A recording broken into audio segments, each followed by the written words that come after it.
Ladies and gentlemen, shout out to all my New York Knicks fans all around the world. I got something I need to discuss right now, and it's involving our guy, Toppin. Yes, Obi, my man from Drayton. This guy is the truth, y'all. You know, we all know his father, Dunker's Delight.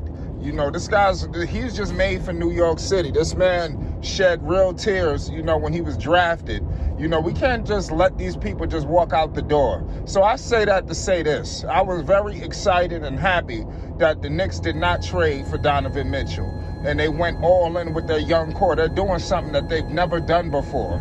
You know, going in with their young talent. The Knicks have never done what they're about to embark on right now. The old Knicks, they trade everything moving to go get that superstar. No matter what the cost, no matter what the hell it's going to bring, just get the name. We've seen it all through years and years and years. But it's a new day in New York City. Leon Rose is at the helm. Ladies and gentlemen, I got a question, not even a question. I got a statement, and I got a lot of facts I need to back it up with. I'm here to tell you right now that Toppin, yes, his development can no longer be affected by Mr. Julius Randle. Yes, Julius Randle, ladies and gentlemen. I mean, if you look at the numbers, you know, you would say, hey, he had a good year last year. You know, to be honest with you, the numbers, it could be an issue. You know, we all know numbers could be deceiving. Men lie, women lie. They say numbers don't. Yeah, listen, numbers can lie, and most of the time it can. But I tell you this guy, Julius Randle, he is holding Toppin back. Now, we holding on to MVP caliber season, and I'm going to be 100 with you. I know that this guy, Julius, is like really wearing out his welcome in New York City. But I'm not going to sit up here and act like that year that Julius had wasn't magical. You know, I wasn't all in on the Knicks. I didn't give them my heart until the last second. And then when I gave them my heart, they crushed it, as usual. You know, so, I mean, the Knicks is very tricky to me, in my humble opinion. I don't know necessarily what they're going to do, but all I know is they need to just go all in with this young core. You know, like I said, right now I want to focus on Obi. Julius Randle has played 8 seasons in the NBA. 8. You know, we're not going to get all into, you know, the Los Angeles situation and things of that nature. But I will tell you this. He played well with the Pelicans. In New York City, he's starting to fade out on the fan base. I think the Knicks fans wanted him moved. The Knicks actually had his name in trade rumors after. It's crazy because right after he got all that money, all hell started breaking loose, especially with the fan base and everything. Really, the fan base is distraught after going all in on him, and he made us look horrible in the playoffs. You know, it's not about that you lost. It was about how you lost. And he lost, he got straight up beat down. Like, he had a no-show. You know, he looked scared, timid. He just looked like the bright lights was just too much for him. That's what I'm trying to tell you. I don't understand what we seen. You know, we seen a guy that was a wolf all season just turn into a sheep.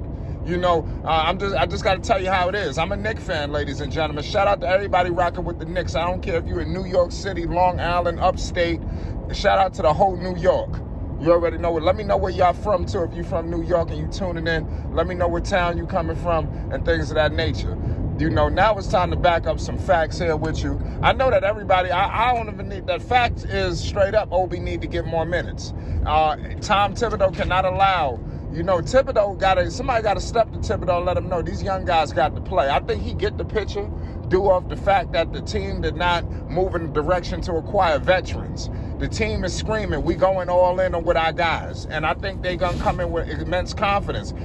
Toppin, the man averaged, as a rookie, 4 points. Okay, you're going to say that's not, what's that? You know, I believe that Julius averaged like 2 points or something like that his rookie season. Obviously, he was hurt. His second year, it wasn't really too much. I believe it was 11 or 12. Don't misquote me. But I know that Obi averaged 9 points last season. And I know y'all probably like, what the hell is going on? 9 points. This guy was severely hampered by Julius Randle. It was no way in hell he was going to play before Julius.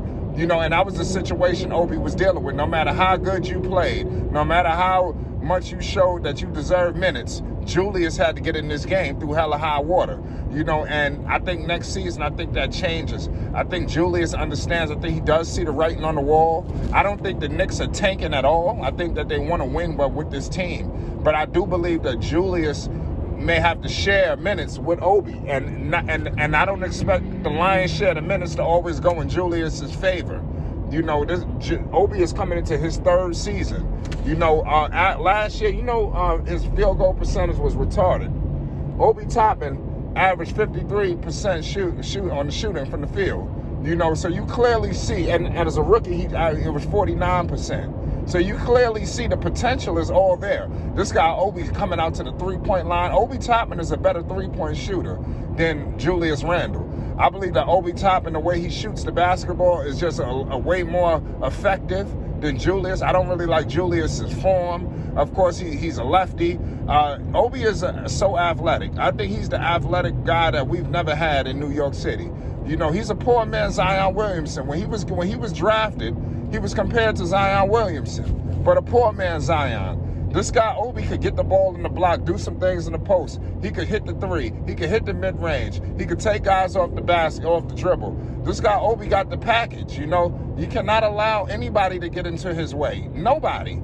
And that goes really for all the young guys. But I'm going to focus with the young guys a little later. I really just wanted to focus on this dynamic between Julius and Obi. Do I feel the Knicks are going to trade Julius? I think that's likely to happen. It all depends on what we see from Obi.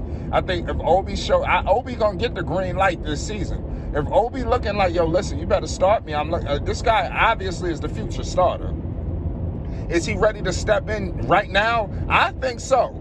You know, but he's not.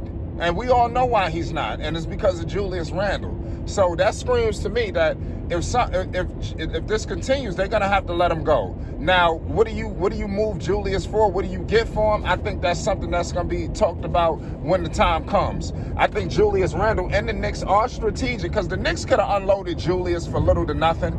You know, and somebody would have took that. But I think it might be smarter if what they do with Julius is hold out, let him work his trade value up, and then pull the trigger on Julius Randle. Right now, especially if they was to move him last season or even now, I think you're going to get pennies on the dollar. You know, you got to allow this man to work his stuff up. That way you could just get the haul for Julius, because the price they want for Julius is not what they wanted for him a season and a half ago, when Julius Randle was putting up 24 points per game, shooting 45% from the field, 10 rebounds and 6 assists. Last season, in really a coast year, like I ain't gonna say a down year, but he was coasting. 20 points, 41% shooting, 9 rebounds, 5 assists. Some people might say, hey, those ain't bad lines. I mean, like I said, this guy Julius Randle to me was coasting, stat padding, and just fucking off, you know, and trying to stay away from Knicks fans. You know, but like I said, we undefeated, baby. It's Flight Sports TV. I hope y'all understand where I'm coming from with this. Obi Toppin can no longer continue to be affected. You know, and we all know he has been affected more than any of the Knicks young players on that core due to Julius. On our next episode, we're going to get into the Knicks core, the young core. I can't wait to get into Q Grimes, RJ. You already know Obi. You know, Emmanuel Quickly. The list goes on. You know, it's about to be crazy. Jericho Sims as well. It's Flight Sports. Holla at me. We're going live tonight, too.